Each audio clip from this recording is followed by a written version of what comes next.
ఈ నెల world IVF day కారణం వల్ల ఐయుఐ అండ్ ఐవీఎఫ్ మన HCIVFలో చాలా తక్కువ ధరకి ఈఎంఐ ఆప్షన్స్ తోటి అందిస్తున్నాము.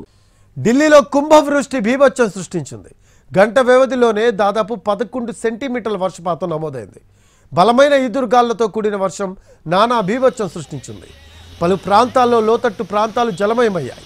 పలు చోట్ల ట్రాఫిక్ నిలిచిపోయింది. వాతావరణ శాఖ రెడ్ అలర్ట్ జారీ చేయడంతో ఎయిర్పోర్ట్ అధికారులు కూడా అలర్ట్ అయ్యారు. దాదాపు 10 విమానాలను దారి మళ్లించారు. దేశ రాజధానిలో బుధవారం సాయంత్రం కురిసిన భారీ వర్షానికి పలు ప్రాంతాలు జలమయమయ్యాయి.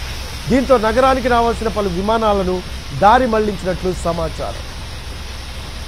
సెంట్రల్ ఢిల్లీలోని ప్రగతి మైదాన్ అబ్జర్వేటరీలో కేవలం 1 గంట వ్యవధిలోనే 112.5 మిల్లీమీటర్ల వర్షపాతం నమోదైనట్లు అధికారులు వెల్లడించారు. పలు చోట్ల నడుము లోతు నీరు నిలిచిపోయింది. దీంతో అనేక చోట్ల ట్రాఫిక్ ఇబ్బందులు ఎదురయ్యాయి. ప్రతికూల వాతావరణ పరిస్థితుల కారణంగా ఢిల్లీకి రావాల్సిన పలు విమానాలు దారి మళ్లించినట్లు సమాచారం.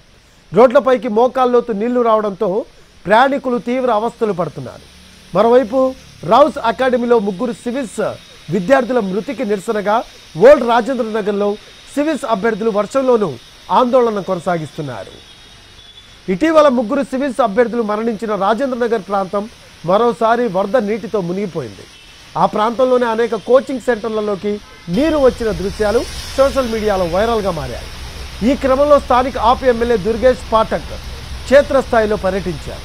అక్కడ మోకాళ్ల లోతు నీరు నిలిచిపోగా అందులో చిక్కుకున్న వాహనాలను బయటకు తీయడంతో స్థానిక పోలీసులకు కొందరు విద్యార్థులు సహాయం చేశారు.